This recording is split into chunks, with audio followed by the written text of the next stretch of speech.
दोस्तों, जिसने भी हिंदू धर्म को गहराई से जाना पहचाना, उसकी आस्था देवी देवताओं के प्रति और भी ज्यादा बढ़ गई। लेकिन फिर भी यह प्रश्न उठता है कि आप मोक्ष पाना चाहेंगे या फिर से इस धरती पर आना चाहेंगे। तो पृथ्वी लोक, जिसका दूसरा नाम है मृत्यु लोक, क्योंकि इस स्थान पर हर व्यक्ति की मृत्यु निश्चित है।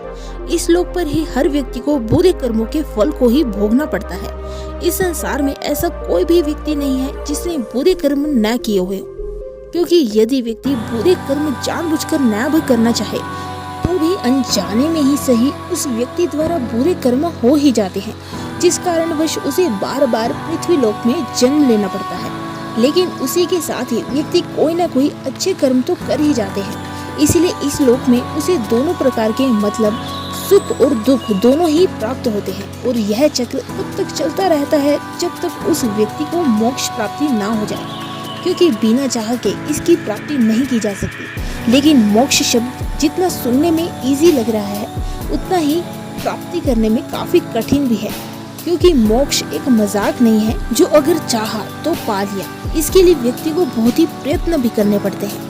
सब मोह को त्यागना पड़ता है, जिसमें अहंकार, लोभ, ईर्ष्या, गुस्सा, कामना, बुरे कर्म सम्मिलित है। इन सब चरणों को पार कर व्यक्ति को अपने ईश्वर की शरण में जाना पड़ता है। लेकिन उससे भी पहले व्यक्ति को चाहिए कि वह एक गुरु धारण करे, क्योंकि बिना गुरु के ईश्वर से संपर्क बनाना कठिन है। क्योंकि एक गुरु ही व्यक्ति को सही राह दिखाकर इन सब द्वेषों से बाहर निकाल सकता है। वही गुरु व्यक्ति को ईश्वर की शरण में जाने का सही मार्ग दिखलाएगा। लेकिन ऐसे ही किसी अज्ञात व्यक्ति को अपना गुरु नहीं बनाना चाहिए। गुरु का चयन हमेशा सोच समझ कर ही करना चाहिए। लेकिन फिर भी यदि आपको कोई भी उचित गुरु नहीं मिल पाता है, तो आप संपूर्ण सृष्टि के गुरु यानी कि भगवान शिव और श्री जगन्नाथ की शरण में जा सकते हैं, क्योंकि भगवान शिव ही सबसे उत्तम गुरु है, जो कि संपूर्ण ज्ञान से भरे हैं। भगवान शिव ही नटराज है, वे ही जन्म कुंडली के ज्ञाता है। इसलिए जब आपको मनुष्य योनि में किसी उचित गुरु की प्राप्ति ना हो, तो गुरु शिव की शरण में जाए, या फिर श्री जगन्नाथ। जगन्नाथ का अर्थ है जगत के स्वामी, जिनकी बड़ी बड़ी आंखें हैं, इस पूरे संसार पर अपनी दृष्टि बनाए रखती हैं।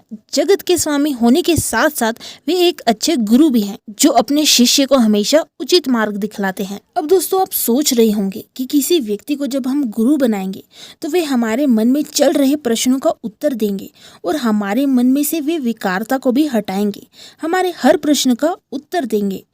तो भगवान को जब हम अपना गुरु बनाएंगे तो भला वे कैसे उनके प्रश्नों का उत्तर देंगे, तो आइए जानते हैं। तो भगवान एक ऐसी शक्ति जो कि बहुत ही दिव्य है, एवं हर किसी व्यक्ति में, जीव में इस शक्ति का कहीं ना कहीं वास होता है। बस केवल इसे ढूंढने की आपको जरूरत होती है। इसीलिए जब आप भगवान शिव या श्री जगन्नाथ को अपना गुरु बनाते हैं, तो आप उनसे यदि किसी कोई भी प्रश्न का उत्तर पूछना चाहे, यदि कोई भी उनसे राय लेना चाहे, तो उसका उत्तर आपको कहीं ना कहीं से जैसे ना तैसे जरूर मिल जाएगा, और वो भी सटीक उत्तर। चाहे उसका उत्तर आपको आपकी अंतरात्मा से भी मिल सकता है। मतलब कि जब भी आप अपने गुरु का ध्यान करेंगे, तब आपको अपने आप ही उसका जवाब मिल जाएगा।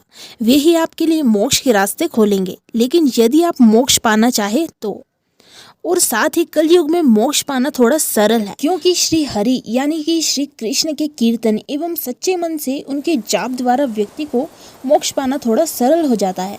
लेकिन उसके लिए भी व्यक्ति को लोभ, अहंकार, ईर्ष्या, गुस्सा, द्वेष आदि सब का त्याग करना पड़ता है। तभी प्रभु की भक्ति में पूर्ण तरह से वे लीन हो पाएगा एवं मोक्ष की तरह अग्रसर हो पाएगा। तो बोलो जय श्री कृष्ण।